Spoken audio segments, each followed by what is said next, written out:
Jemaat yang terkasih, di dalam kerendahan dan ketulusan hati di hadapan Tuhan, hendaklah kita saat ini bersyukur atas persekutuan kita di bait suci Allah.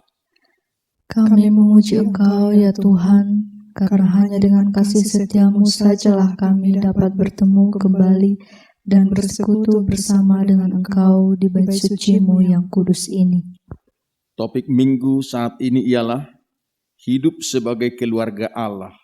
Oleh karena itu, hendaklah kita senantiasa hidup di dalam kesatuan, kedamaian, dan saling mengasihi. Dan jangan lupa bahwa hidup kita sungguh tidak terpisahkan dari Allah, pemilik kita. Sebagai anggota keluarga Allah, kami akan selalu mengucap syukur dan menyembah Dia dan memuji nama-Nya. Marilah kita mempersiapkan diri kita untuk memuji Tuhan dengan penuh sukacita. Kita bernyanyi dari buku nyanyian HKBP nomor 123, Hai Saudara yang Sehati.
Dalam nama Allah Bapa dan nama anaknya Tuhan Yesus Kristus dan nama Roh Kudus yang menciptakan langit dan bumi.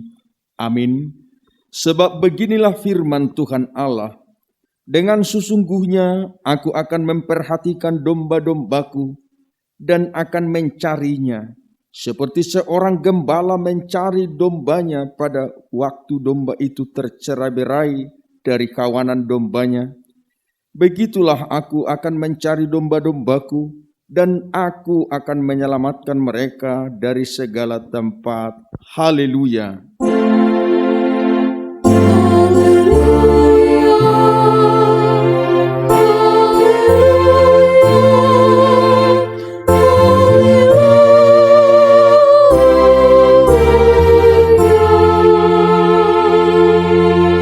Marilah kita berdoa. Ya Tuhan Allah yang Maha Kuasa, Bapa yang selama-lamanya, kasih sayang-Mu sajalah yang menyertai kami dari mulanya sampai sekarang ini, dan hanya karena kasih-Mu, Engkau memberikan kabar kesukaan bagi kami untuk kehidupan kami. Kasihanilah kami, bukalah hati kami dan berilah Roh Kudus, supaya kami mengerti pimpinan dan bimbingan-Mu yang agung itu. Tetapkanlah firman-Mu di dalam hati kami, supaya hati kami damai, senang, dan baharu oleh karena anak-Mu, Yesus Kristus Tuhan kami. Amin. Kita bernyanyi dari buku nyanyian HKBP nomor 566, Kudus, Kudus, Kudus.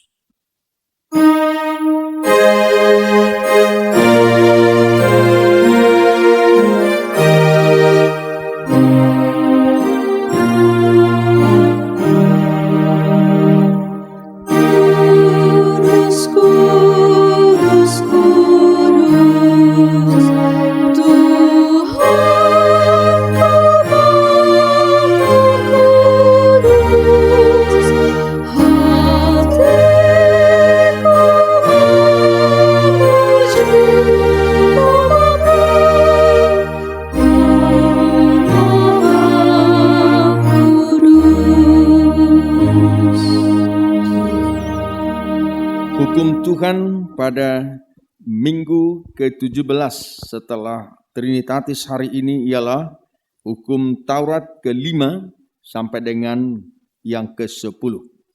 Hukum ke-5. Hormatilah ayah dan ibumu supaya lanjut umurmu di bumi yang diberikan Tuhan Allahmu kepadamu. Taurat ke-6, jangan membunuh. Taurat ke-7, jangan berzina. Taurat ke-8, jangan mencuri. Taurat ke-9, jangan mengucapkan saksi dusta terhadap sesamamu manusia. Taurat ke-10, jangan mengingini rumah sesamamu, jangan mengingini istrinya, atau hambanya laki-laki, atau hambanya perempuan, atau lembunya, atau keledainya, atau apapun yang dimiliki sesamamu. Demikian hukum Tuhan, marilah kita memohon kekuatan dari Tuhan. Ya Tuhan, kuatkanlah kami melakukan yang sesuai dengan hukum-Mu. Amin. Kita bernyanyi dari buku nyanyian HKBP nomor 688, Tuhan babila tutur kataku.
Marilah kita mengaku dosa kita, kita berdoa.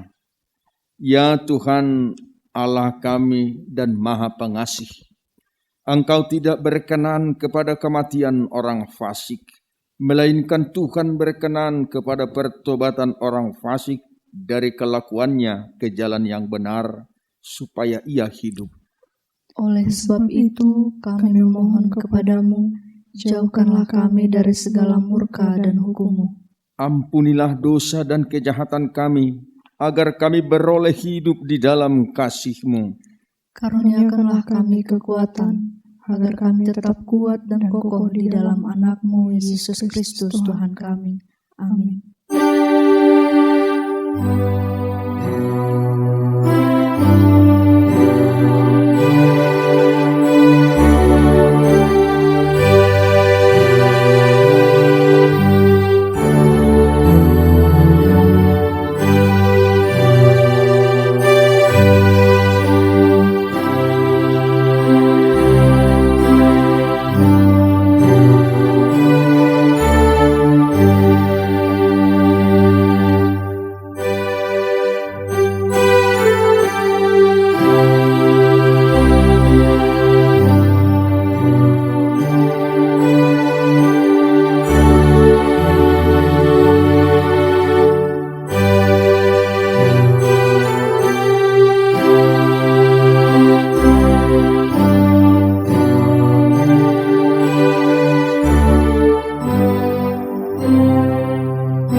Janji Allah, kita mendengar janji Tuhan tentang pengampunan dosa.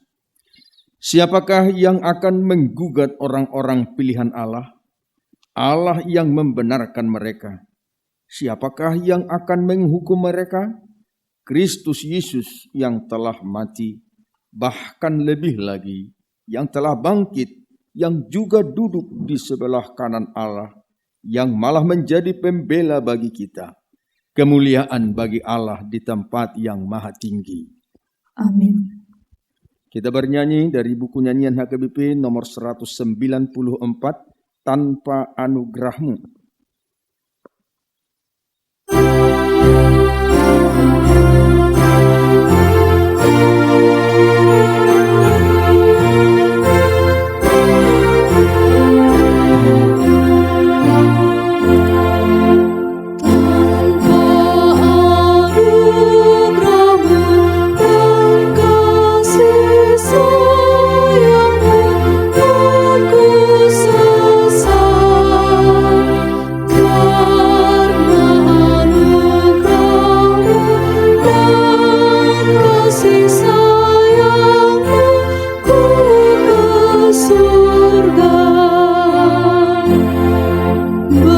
Bersyukur hatiku memuji kasih-Mu, ya Tuhanku.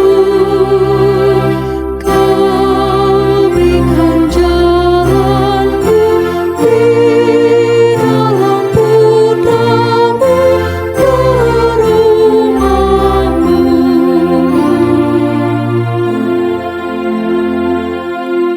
Marilah kita membaca firman Tuhan yang ditetapkan hari ini, yaitu dari kitab Hakim-Hakim pasal 14 ayat 1 hingga ayat 4. Simson pergi ke Timna dan di situ ia melihat seorang gadis Filistin. Ia pulang dan memberitahukan kepada ayahnya dan ibunya, di Timna aku melihat seorang gadis Filistin, tolong ambillah dia menjadi istriku.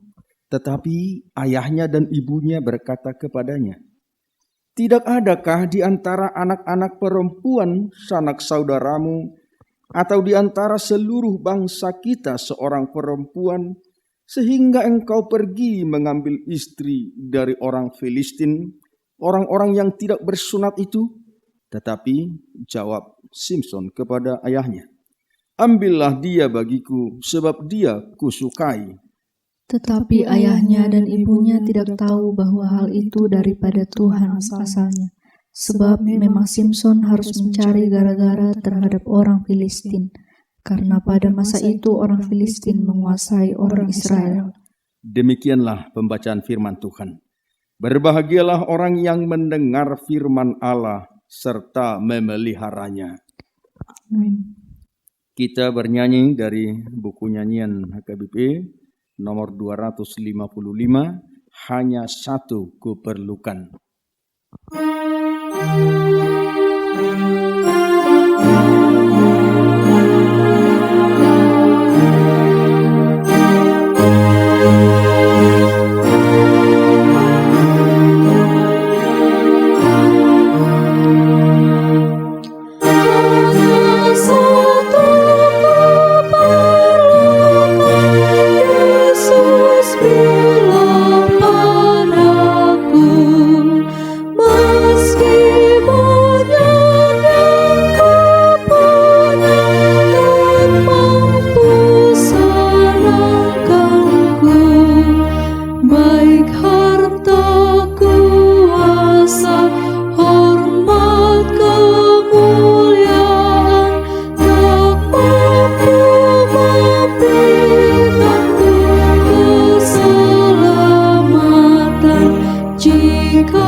Marilah kita bersama-sama mengaku iman kepercayaan kita, sebagaimana teman-teman seiman di seluruh dunia, kita bersama-sama mengucapkannya.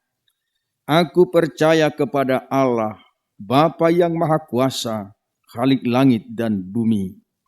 Aku percaya kepada Yesus Kristus, Anaknya yang tunggal Tuhan kita, yang dikandung daripada Roh Kudus, lahir dari anak darah Maria, yang menderita sengsara di bawah pemerintahan Pontius Pilatus, disalibkan, mati dan dikuburkan, yang turun ke dalam kerajaan maut.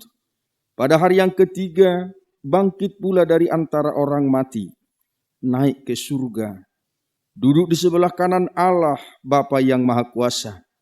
Dari sana akan datang kelak untuk menghakimi orang yang hidup dan yang mati. Aku percaya kepada Roh Kudus dan adanya satu gereja yang kudus, persekutuan orang kudus, pengampunan dosa, kebangkitan daging, dan hidup yang kekal. Amin.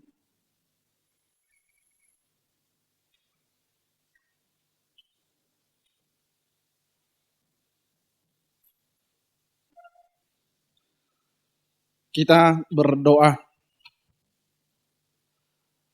Terpujilah Engkau ya Allah Bapa, Tuhan kami, yang senantiasa memelihara kehidupan kami, memberikan kepada kami kekuatan, hingga pada saat ini kami mampu untuk datang ke hadapan-Mu, memuji, memuliakan nama-Mu, melalui nyanyian kami. Ya Allah Bapa, oleh karena kasih anugerah-Mu yang menghantarkan kami ke hadapan-Mu saat ini, melalui ibadah minggu yang kami ikuti, kiranya Engkau berkenan akan kehadiran kami. Tuhan Allah kami yang Maha Kuasa, yang mempunyai kehidupan kami, bukalah hati dan pikiran kami saat ini, di mana kami akan menerima kabar sukacita melalui firman-Mu yang akan disampaikan oleh hamba-Mu. Kiranya firman-Mu itu menjadi kekuatan baru, menaikkan iman percaya kami kepada-Mu, bahwa apa yang terjadi di dalam kehidupan kami ini adalah atas sepengetahuan-Mu dalam perjalanan kehidupan kami. Oleh karena itu, ya Tuhan Allah kami, terangilah hati dan pikiran kami di dalam lanjutan perjalanan kehidupan kami. Beraneka ragam kesulitan, duka cita, dan sukacita yang silih berganti datang di dalam kehidupan kami. Kami tidak mampu melangkah jikalau Tuhan yang senantiasa menyertai kami. Ya Allah Bapa, kiranya firman-Mu yang kami terima pada hari ini bertumbuh, berbuah di dalam kehidupan kami sehari-hari. Allah Bapa Tuhan kami yang Maha Kuasa, yang mempunyai kehidupan kami, kehadiran kami saat ini ke hadapan-Mu tidak terlepas dari beraneka ragam pergumulan yang kami hadapi saat ini. Terlebih tengah-tengah masa pandemi COVID-19 yang belum berakhir di dalam kehidupan kami. Mampukan kami ya Tuhan, kuatkanlah kami, ajarlah kami agar kami senantiasa memelihara kesehatan kami masing-masing, sehingga kami terhindar dari segala penyakit yang datang menghampiri kami. Kuatkanlah para pemerintah kami yang melayani seluruh warga masyarakat, khususnya di negara kami ini, sehingga kami tunduk dan taat atas seluruh aturan dan perintah yang disampaikan oleh para pemerintah kami.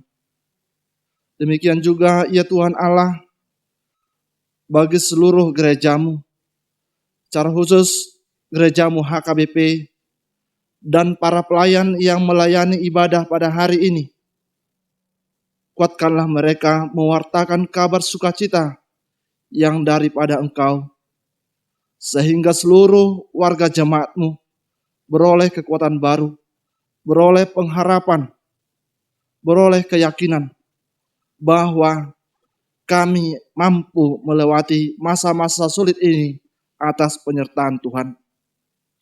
Jikalau pada saat ini ya Tuhan, ada di antara kami yang sedang mengalami sakit, kami yakin Tuhan menghampiri mereka, memberkati makanan, minuman, serta obat yang mereka makan, menjadi saluran kesembuhan Tuhan bagi pemulihan kesehatan mereka, beroleh kekuatan yang baru. Jikalau ada dari antara kami yang sedang dalam duka cita, Engkaulah sumber penghiburan dan kekuatan. Berkatilah seluruh orang tua yang saat ini memberangkatkan para anak-anaknya untuk mengikuti studi dimanapun mereka berada. Ajarlah para anak-anakmu yang saat ini telah memulai tahun ajaran baru, menghargai, memakai segala waktu yang Tuhan berikan bagi mereka untuk mengikuti proses-proses tahapan pendidikan demi masa depan mereka yang baik. Cukupkan dan berkatilah para orang tua yang memberangkatkan anaknya dalam masa sekolah saat ini. Dan juga para orang tua untuk membimbing para kaula muda di dalam ketaatan dan takut akan Engkau. Ya Allah Bapa Tuhan kami juga berdoa untuk para pemimpin gerejamu HKBP yang dipimpin oleh Opuye Porus bersama Bapak Sekretaris Jenderal, juga Bapak Kepala Departemen Koinonia dan Ibu Kepala Departemen Diakonia. Berikanlah hikmat-Mu senantiasa kepada mereka untuk memimpin kami, membimbing kami, memenuhi tugas panggilan pelayanan tengah-tengah gerejamu HKBP secara menyeluruh. Dan juga para pemimpin-pemimpin di daerah, para Bapak Ibu Preses, dan juga para Bapak Ibu Pendeta Resort, dan juga para Bapak Ibu pimpinan jemaat dimanapun mereka berada. Kuatkanlah mereka. Ya Allah Bapa, kami serahkan segala harapan kami, permohonan kami, hanya di dalam Kristus Yesus Tuhan, penyelamat hidup kami. Amin.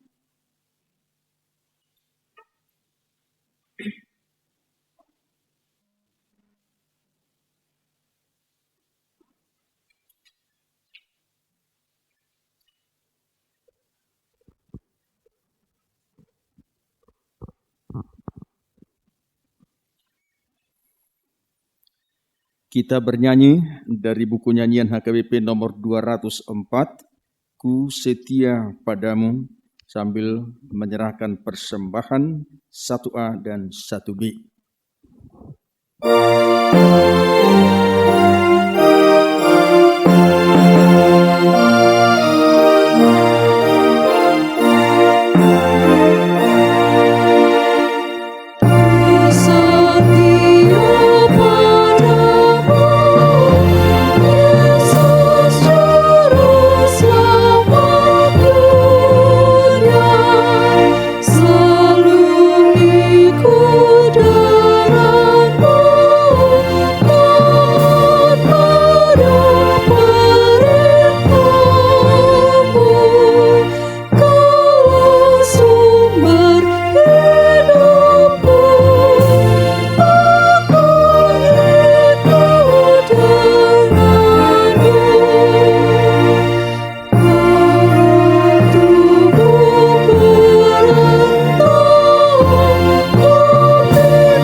Damai sejahtera Allah yang melampaui segala akal, itulah kiranya yang menyertai hati dan pikiranmu, di dalam Kristus Yesus Tuhan kita. Amin. Shalom untuk seluruh jemaat Tuhan yang terkasih.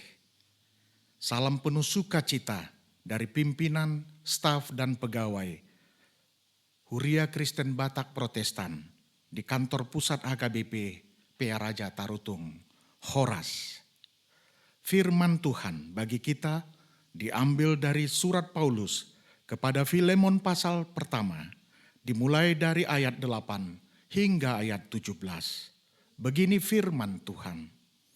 Permintaan Paulus kepada Filemon mengenai Onesimus. Karena itu, sekalipun di dalam Kristus aku mempunyai kebebasan penuh untuk memerintahkan kepadamu apa yang harus engkau lakukan. Tetapi mengingat kasihmu itu, lebih baik aku memintanya daripadamu. Aku Paulus yang sudah menjadi tua, lagi pula sekarang dipenjarakan karena Kristus Yesus, mengajukan permintaan kepadamu mengenai anakku yang kudapat selagi aku dalam penjara, yakni Onesimus. Dahulu memang dia tidak berguna bagimu, tetapi sekarang sangat berguna, baik bagimu maupun bagiku. Dia kusuruh kembali kepadamu, dia yaitu buah hatiku. Sebenarnya aku mau menahan dia di sini sebagai gantimu untuk melayani aku selama aku dipenjarakan karena Injil. Tetapi tanpa persetujuanmu, aku tidak mau berbuat sesuatu, supaya yang baik itu jangan engkau lakukan seolah-olah dengan paksa, melainkan dengan sukarela. Sebab mungkin karena itulah dia dipisahkan sejenak daripadamu, supaya engkau dapat menerimanya untuk selama-lamanya. Bukan lagi sebagai hamba, melainkan lebih daripada hamba, yaitu sebagai saudara yang kekasih. Bagiku sudah demikian, apalagi bagimu, baik secara manusia maupun di dalam Tuhan. Kalau engkau menganggap aku temanmu seiman, terimalah dia seperti aku sendiri. Demikian firman Tuhan. Jemaat Tuhan yang Kristus kasihi, surat ini sangat indah. Surat pribadi yang dalam, sebuah surat rekonsiliasi. Surat yang menyatakan bagaimana pemulihan terjadi dari satu hubungan yang sudah retak. Surat yang menyatakan dipulihkan antara dua pribadi yang sudah terpisahkan dan bertentangan. Kembali diikat menjadi satu kesatuan, menyongsong masa depan Injil yang penuh sukacita. Latar belakang yang bisa kita pahami adalah Filemon memiliki budak bernama Onesimus. Ia sudah sangat percaya kepada Onesimus. Namun suatu ketika Onesimus berkhianat dan lari membawa harta Filemon. Betapa benci dan dendamnya Filemon. Saat dalam pelariannya, Onesimus bertemu dengan Paulus. Paulus berhasil membuat Onesimus bertobat dan berubah. Lalu Paulus meminta Onesimus menjumpai Filemon untuk meminta maaf dan agar Filemon kembali menerima Onesimus. Untuk meyakinkan Filemon, ada surat yang dibawa Onesimus, surat dari Paulus. Itulah makanya kitab ini diberi nama Surat Paulus kepada Filemon. Surat yang berisikan permohonan agar Filemon bersedia kembali menerima Onesimus. Jemaat Tuhan terkasih, 3 pribadi yang menandai perikop ini. Pertama, Paulus sebagai penulis kitab ini. Kedua adalah Filemon, sahabat pelayanan Paulus. Seorang tuan tanah berkebangsaan Yunani yang diperhitungkan adalah anggota jemaat Kolose, merupakan orang yang sangat terkemuka, memiliki banyak budak. Salah satu budak yang bekerja di rumahnya dan di tempat usahanya adalah Onesimus. Yang ketiga, Onesimus adalah budak Filemon, tangan kanan Filemon, merupakan kepercayaan Filemon. Tapi suatu ketika dia lari membawa harta Filemon, membuat Filemon kecewa. Sulit digambarkan bagaimana situasi kondisi saat perjumpaan itu terjadi. Bagaimana bisa kita membayangkan orang yang sudah mengkhianati kita, orang yang tidak tahu berterima kasih, melarikan harta benda kita.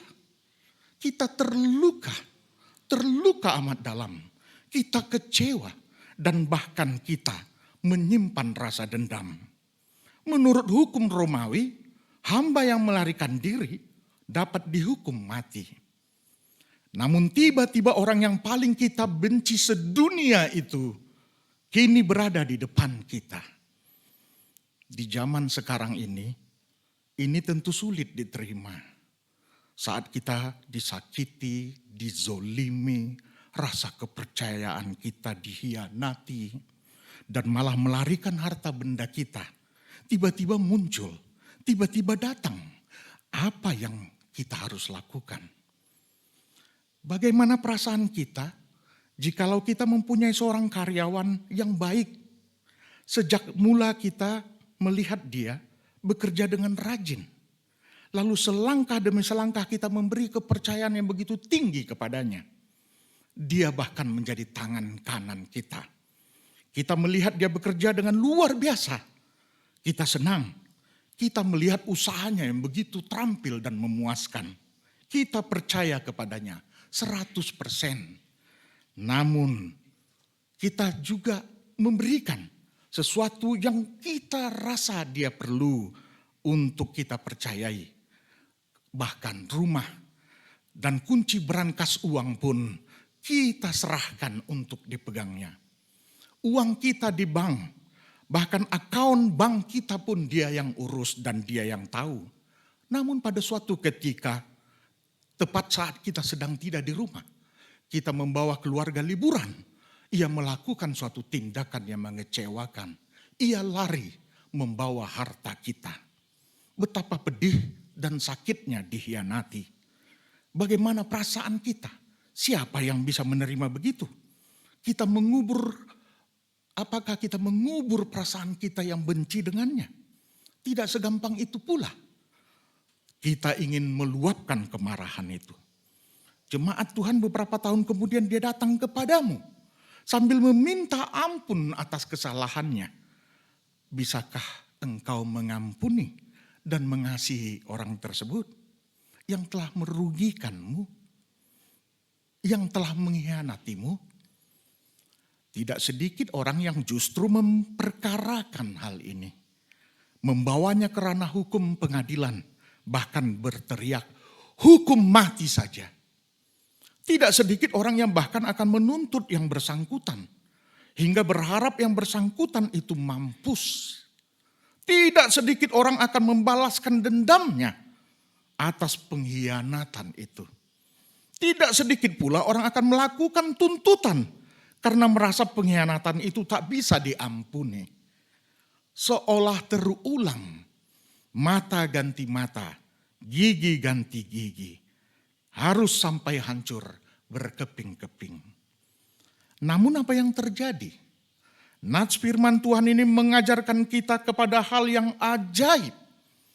Hal yang ajaib ini kita maknai dengan 3 istilah. Rekonsiliasi, transformasi, dan go to the next level. Hal yang ajaib pertama, rekonsiliasi. Menurut Kamus Besar Bahasa Indonesia, rekonsiliasi adalah perbuatan memulihkan hubungan persahabatan. Dalam teori perdamaian, rekonsiliasi juga digambarkan sebagai produk penutupan dan penyembuhan. Penutupan dalam arti tidak membuka permusuhan, penyembuhan dalam arti direhabilitasi. Dalam konteks ini hendak diwujudkan rekonsiliasi antara Onesimus dan Filemon. Dua orang yang sudah retak, dua orang yang tentu sudah bertentangan. Ada pribadi yang sudah tidak percaya lagi, dua rasa yang tidak lagi ada rasa. Filemon sudah kehilangan trust. Disinilah peran rekonsiliasi itu. Tentu untuk mencapai rekonsiliasi harus ada orang ketiga. Untuk suksesnya sebuah rekonsiliasi sangat ditentukan oleh siapa memediasinya. Siapa yang memediatornya. Sudah barang tentu mediator adalah orang yang disegani kedua pihak.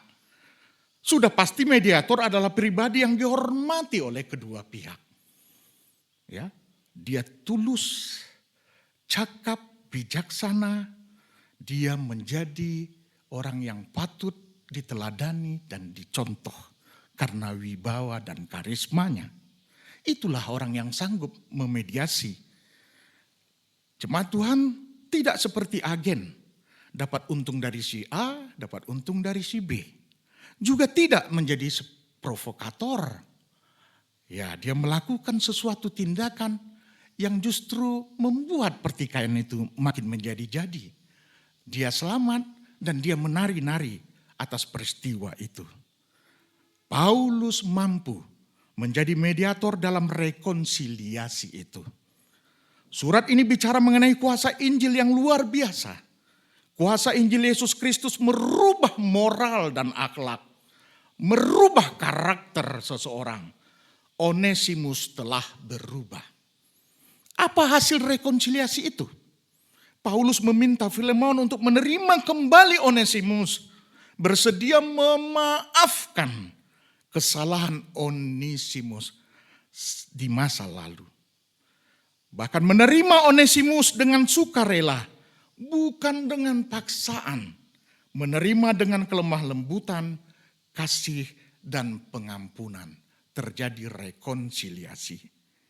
Bahkan menjelaskan bahwa perbuatan Onesimus yang melarikan diri sebagai akibat dari rencana Allah yang bertujuan untuk memperbaharui hubungan antara Tuhan dan hamba. Allah justru bekerja dalam semua kejadian itu. Paulus meminta Onesimus untuk kembali kepada Filemon agar supaya stigma negatif yang terlanjur melekat kepadanya dapat dipulihkan kembali. Dan tuannya Filemon dapat melihat dengan mata kepala sendiri bahwa ia sudah berubah. Rekonsiliasi terjadi. Menjadi perenungan buat kita di zaman ini. Mampukah kita kembali dipulihkan dengan orang-orang yang sudah menyakiti hati kita? Apakah sudah pulih hubungan keluarga yang terpecah-pecah? Maukah kita dipulihkan kembali? Hubungan yang telah retak antara mertua dengan menantu. Antara orang tua dan anak-anak. Antara pimpinan dan bawahan. Hubungan antara suami dan istri yang sedang kering dan retak di ambang perceraian. Jemaat Tuhan, lakukanlah rekonsiliasi. Hal yang ajaib kedua adalah transformasi. Menurut Kamus Besar Bahasa Indonesia, transformasi itu adalah perubahan rupa. Baik bentuk, baik sifat maupun fungsi. Artinya terjadi perubahan dari bentuk atau sifat awalnya. Tidak kembali lagi ke awal. Tapi sudah berubah meninggalkan yang lama memasuki fase yang baru. Paulus katakan kepada Filemon, Onesimus itu sudah berubah.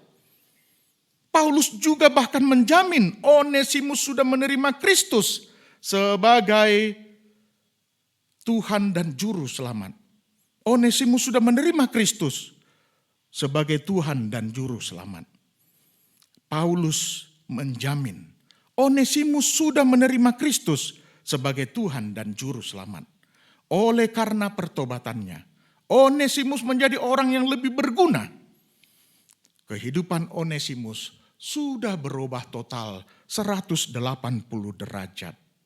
Firman ini mengajarkan kita bertransformasi, meninggalkan hal yang lama, berubah dan menjadi bermanfaat untuk sekitar kita. Berapa banyak sudah yang bertobat, berubah dan bermanfaat dengan sekitarnya.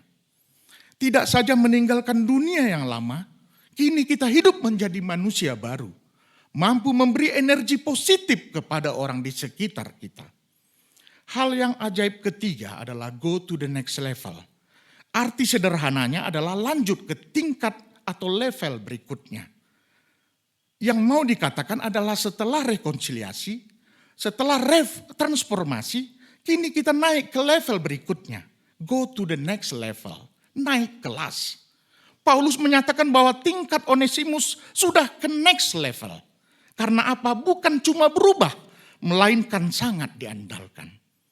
Filemon menerima kembali Onesimus tidak lagi sebagai budak, melainkan sebagai saudara di dalam Kristus.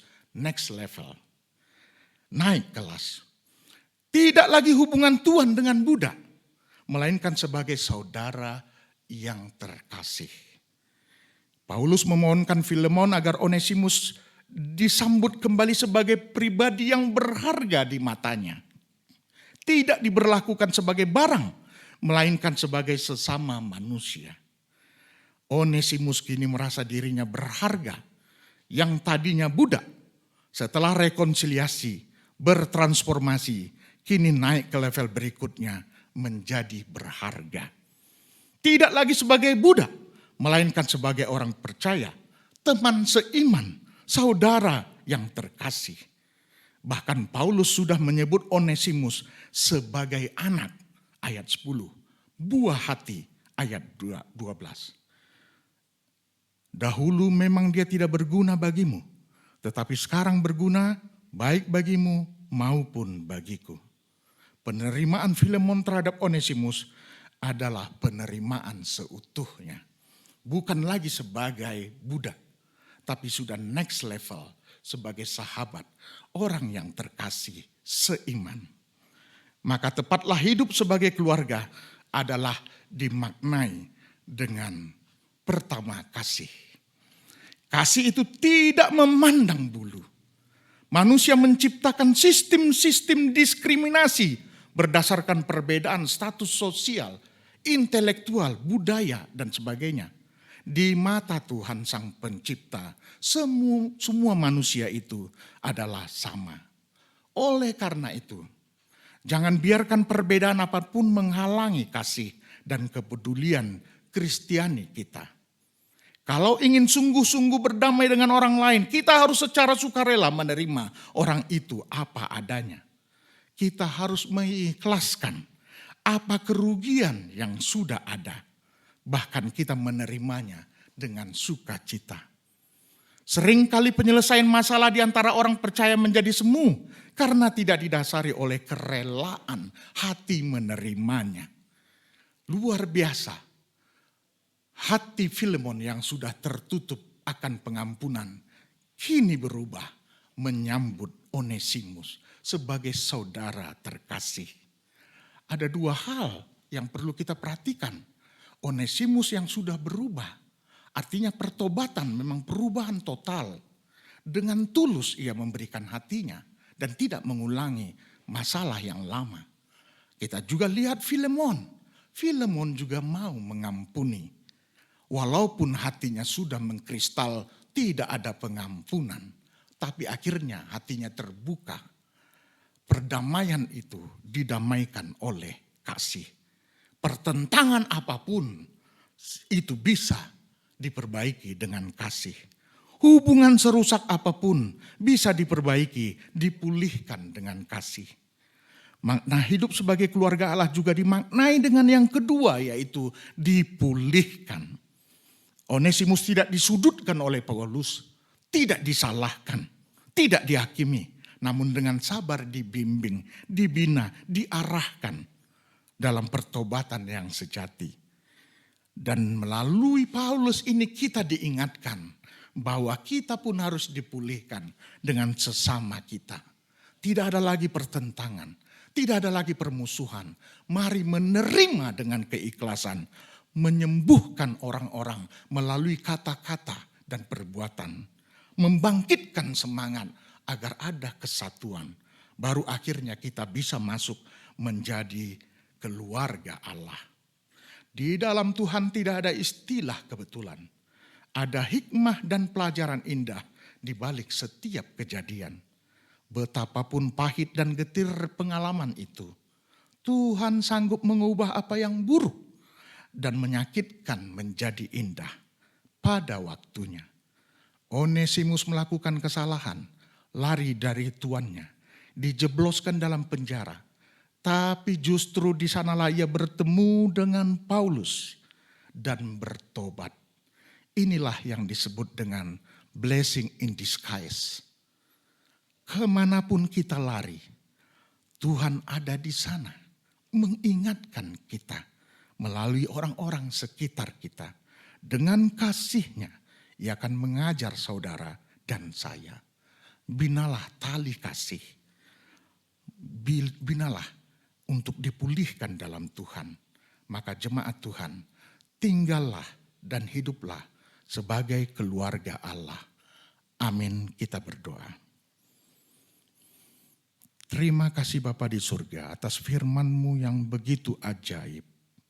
Kami mendapatkan pengetahuan dan pengajaran yang luar biasa.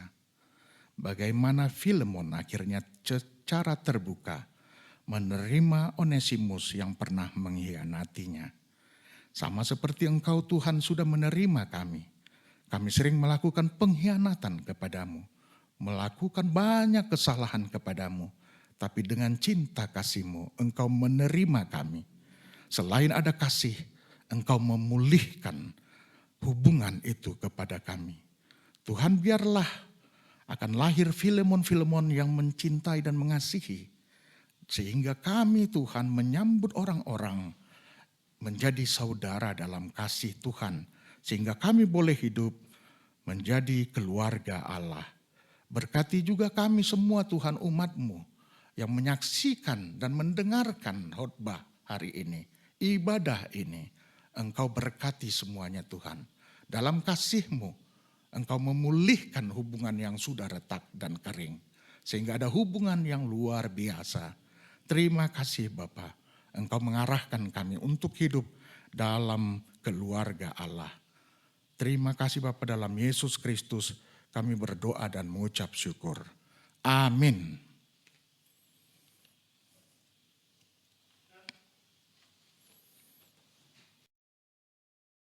Jemaat Tuhan yang terkasih, marilah kita bernyanyi dari buku nyanyian HKBP nomor 656, Serikat Persaudaraan, sambil mengumpulkan persembahan kedua.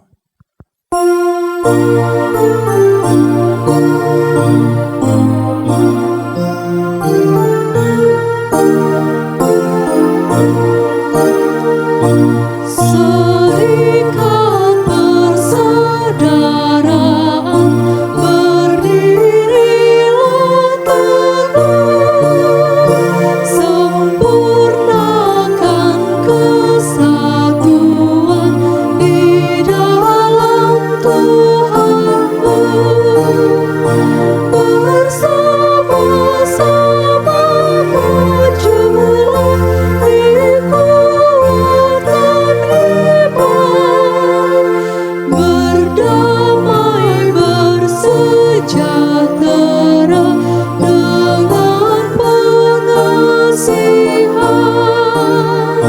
Serikatmu tetap teguh di atas alasan, yaitu satu Tuhan-Mu dan satulah iman, dan satu juga baptisan dan Bapa satulah, yang oleh-Mu sekalian dipuji disembah.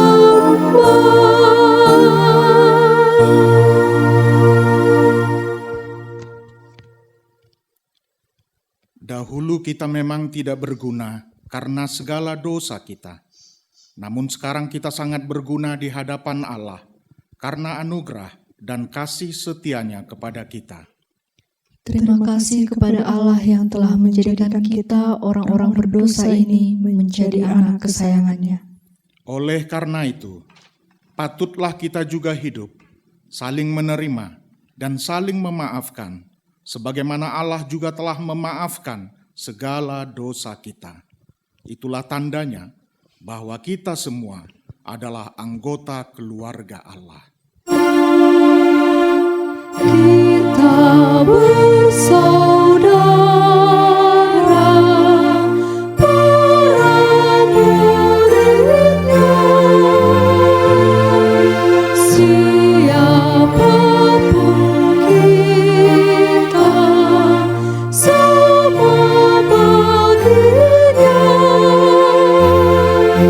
Biarpun bahasa, suku bangsa pun, satu Tuhan kita, Yesus penebus.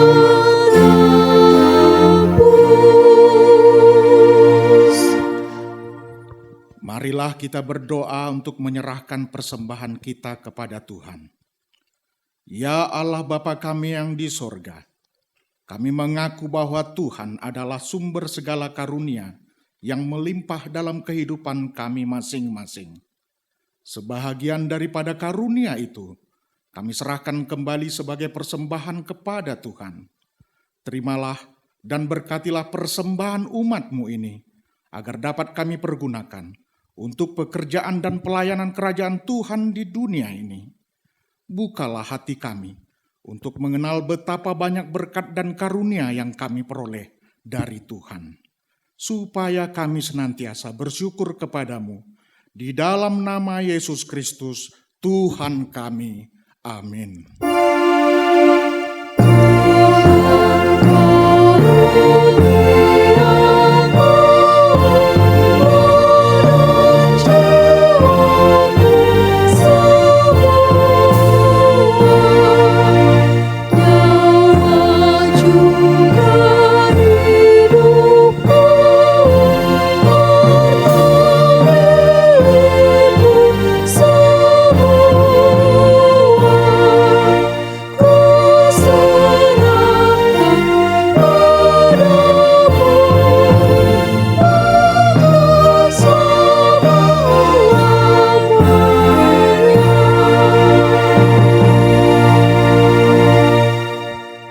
Bapa kami yang di sorga, dikuduskanlah namamu, datanglah kerajaanmu, jadilah kehendak-Mu di bumi seperti di sorga. Berikanlah kami pada hari ini makanan kami yang secukupnya, dan ampunilah kami akan kesalahan kami, seperti kami juga telah mengampuni orang yang bersalah kepada kami. Dan janganlah membawa kami ke dalam pencobaan, tetapi lepaskanlah kami daripada yang jahat.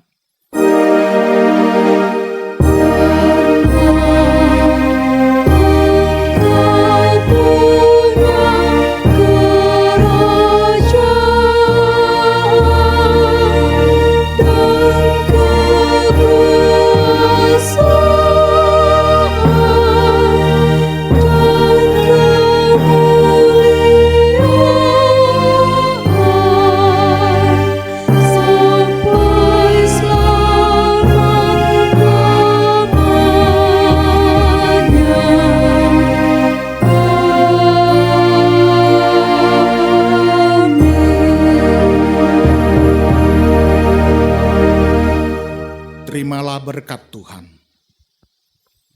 Tuhan memberkati engkau dan melindungi engkau. Tuhan menyinari engkau dengan wajah-Nya dan memberi engkau kasih karunia. Tuhan menghadapkan wajah-Nya kepadamu dan memberi engkau damai sejahtera.